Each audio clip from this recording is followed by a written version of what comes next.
Hello and welcome to my morning note. Let's take a look for the very long term today and look at climate change. It's not often regarded as a central issue for the economy given all the problems that the world faces following the financial crisis, but it's one that won't go away and can only intensify. Last week, one of our main commentators devoted a long column to it, surprising many, but it's a problem that cannot go away. Glaciers like the one behind me continue to disappear at quite a rate. So, what are we going to do about it? That is the question I would now like to pose to our chief economic commentator, Martin Wolf. Martin, let's take a look at the phenomenon that drove you to write about it last week. Take us through what is happening to the amount of carbon dioxide in the air. It's a subject I've written about before the crisis, and I do think it's a huge sort of background risk. Yes. We're running a huge experiment on the climate. And this chart shows it rather clearly. I wrote about it because we were just told that at Mauna Loa in Hawaii, where they've been recording this for a long time, that CO2, carbon dioxide, parts per million have exceeded 400 for the first time for more than 3 million years. It's up from 320 just 50 years ago, right, and 280 before in the late 19th century. So this is a very large shift, proportionate shift, and it's going on up. And they're talking about, on current trends, well, maybe we'll get 800 parts per million by the end of the century. Okay, now some of the responses you glean to that piece were, does this really matter? Is this just a fluctuation in a long-term trendless environment? Let's take a look at what's happened to global temperatures. Yes, you can see they've risen, but by not much more than 1 degree Celsius in more than a century. And for the last few years, a data point that's often mentioned, they seem to have flattened out. How can we be really sure that this matters? Well, I think one answer, we can't be really sure that they matter, though it seems to be quite clear, if you look at this statistically, that this is an upward trend which is steepening. Yes.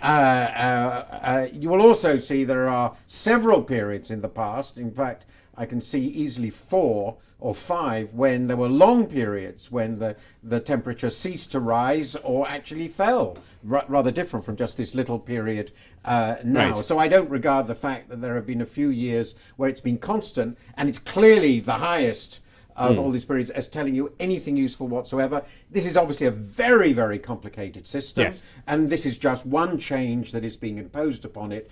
But as the concentrations increase, it will strengthen the greenhouse effect. This will have feedback effects on other factors that determine the climate, and it seems to be overwhelmingly plausible from what I read of the evidence that the tendency will be for the world to get hotter, and that will have potentially very large effects. Now let's take a look at the amount that we're actually emitting.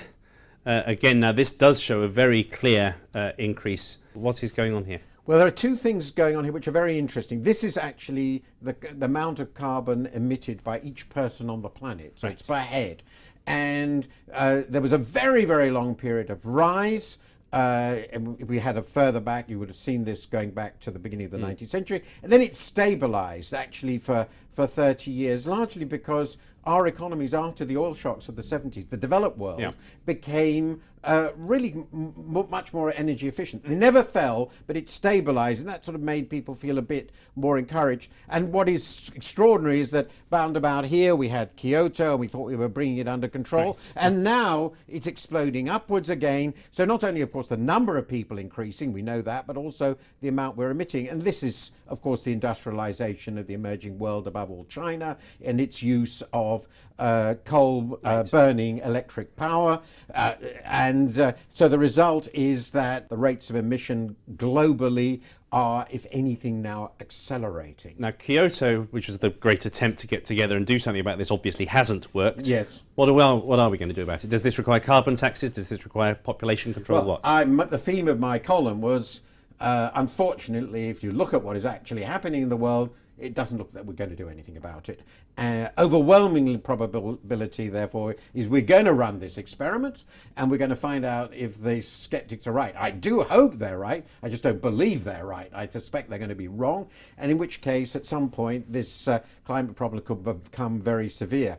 Now, how could we change it? I think there are basically two things that are plausibly could be done. I think they're unlikely. We could introduce heavy carbon taxes. I think it's the most plausible way to do it, and the clear clear promise would be we'd raise taxes on carbon and lower other taxes. It would be an explicit bargain, which I intend to write about actually for Wednesday, in which we'd say get rid of taxes on labour, tax carbon. Actually, there are very good reasons to do that for efficiency grounds anyway. So that will be a straight trade-off. In addition, I think there has to be explicit standards for particularly for things like motor cars and other machinery, regulatory standards. And third, I think there has to be a massive investment by governments in new energy technologies. I think we have to go beyond what we're now thinking about. I don't think wind is going to solve this problem. I think that's absurd.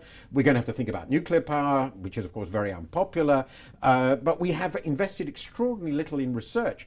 And quite apart from anything else, it's very difficult to believe that fossil fuels will be our long-term future if you wish to sustain an industrial economy. So a lot of this is valuable anyway. Okay, Martin, thank you very much indeed. I think the bottom line, maybe some people like to dismiss this as a hoax. It really isn't. We need to link to the facts, and this could be yet another very important thing to worry about.